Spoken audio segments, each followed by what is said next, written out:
improve legislation on Evidence Act so that we can deal with matters corruption in the shortest time possible.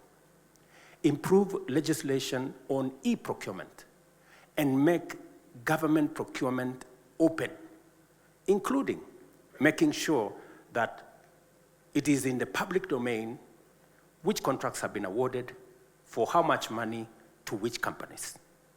And so that the public can judge for themselves whether they are getting value for money or they are being taken for a ride.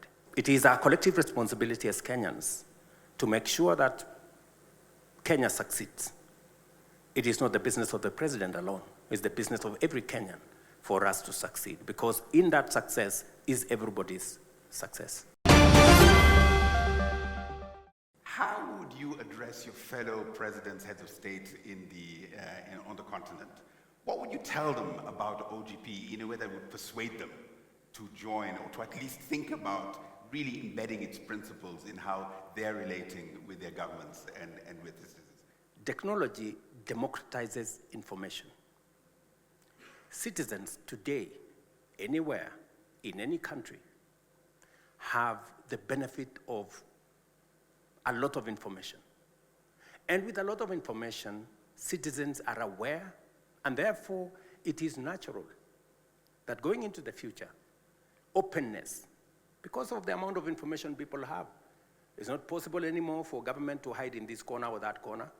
And therefore, the natural thing to do is to make sure that we run an open system so that we avoid the fake news, we avoid the disinformation, we avoid the misinformation. And therefore, it is only natural that we contextualize this and we take it into the future.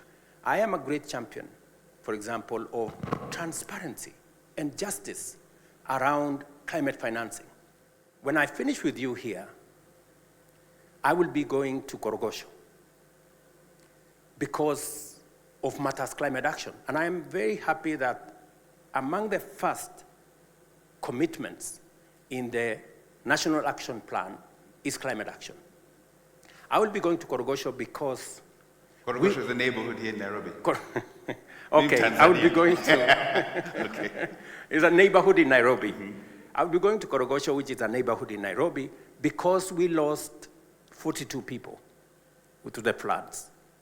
We got 22,000 households displaced in that vicinity. And almost 160,000 people were displaced, because we are going to begin the process of rehabilitating. We're going to be bringing on board 20,000 young people to participate in climate action, to participate in the restoration of the Nairobi River ecosystem, so that we can not only have proper sanitation, we can deal with pollution, we can deal with solid waste, we can green the place, and we can build social housing on that space. Because these are victims of climate change. They swing between one extreme of drought, and when we are still figuring out what to do, we end in serious floods and we lose people. So I'm very happy with the context that this has been put in the National Action Plan, that we are focusing on climate change, and we will be persuading other heads of state that climate change is an existential threat to all of us. It is time we used open government to create the necessary transparency in the international financial system, the necessary accountability by us as nations to make sure that we are accountable for the resources that are made available to us by citizens or by the international community. It is the reason why I am very open on making sure that we discuss our debt as a nation. I do not want it to be shrouded in mystery, because it is not mystery, because Kenyans will pay. And it's good that we know, should we be contracting more debt, and for what purpose?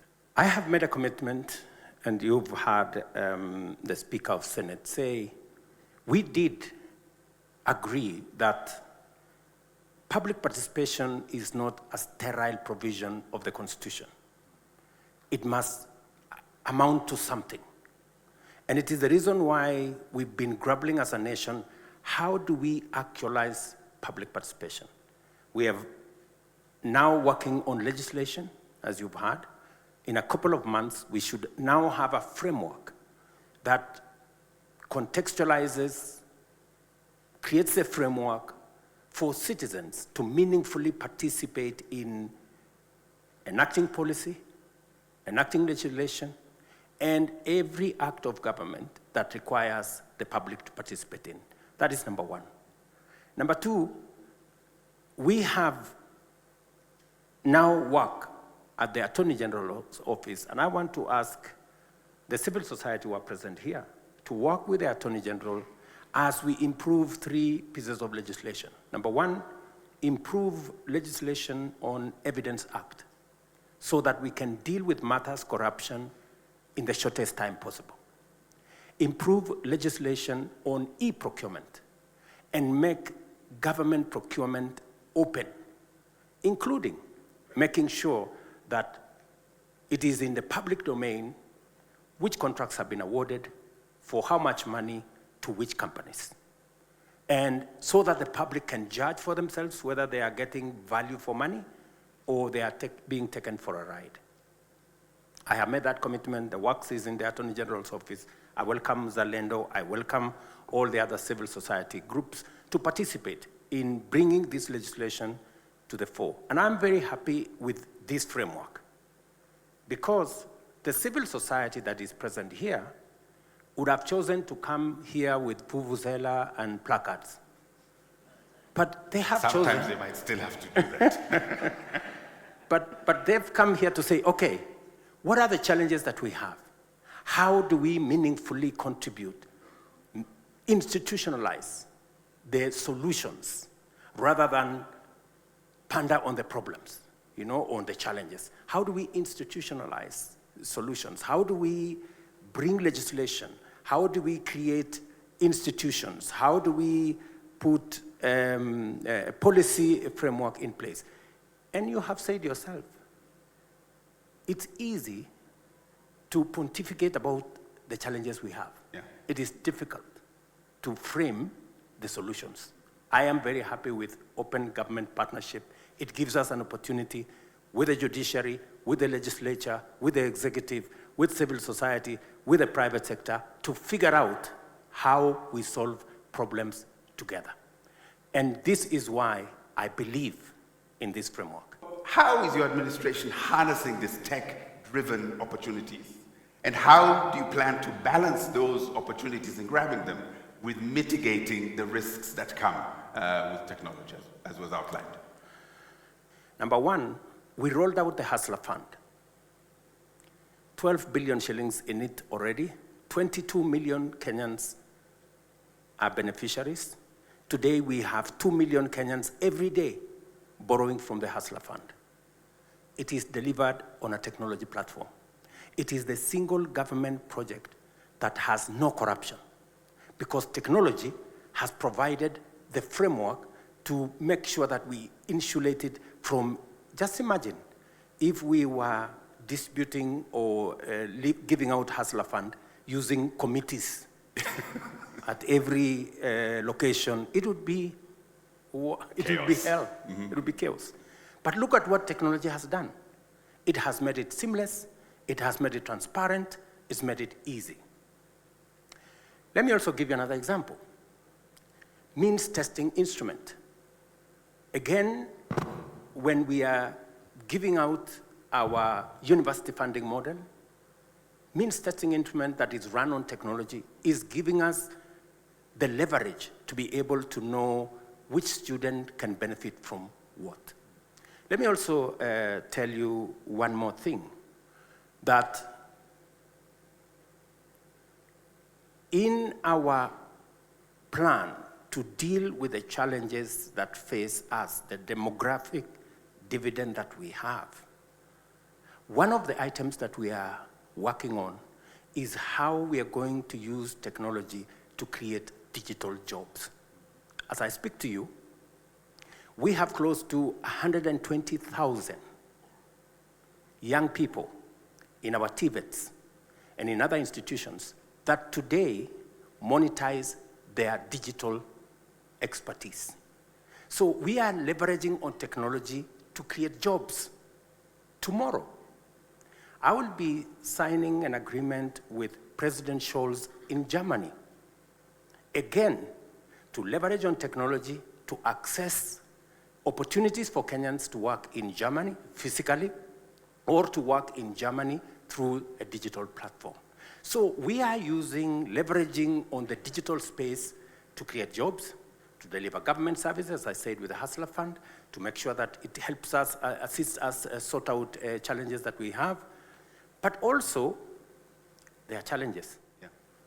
While building the ecosystem to leverage on technology and the digital space for advancement, there will be challenges. It is the reason why we are discussing now with Parliament on how to enact regulations on AI, regulations around the digital space to make sure that the negative, misinformation, disinformation, fake news does not rob us of the opportunity to use technology to drive our development. Because I am a great believer that technology gives us the largest opportunity for us to catch up with the rest of the world. It is the reason why I appointed a technology envoy, Mr. Thigo, who is not, unfortunately, is not here because of travel problems. He was coming from somewhere, he got stuck because of the situation we have. But it is the reason I also want us not to miss the opportunity. In fact,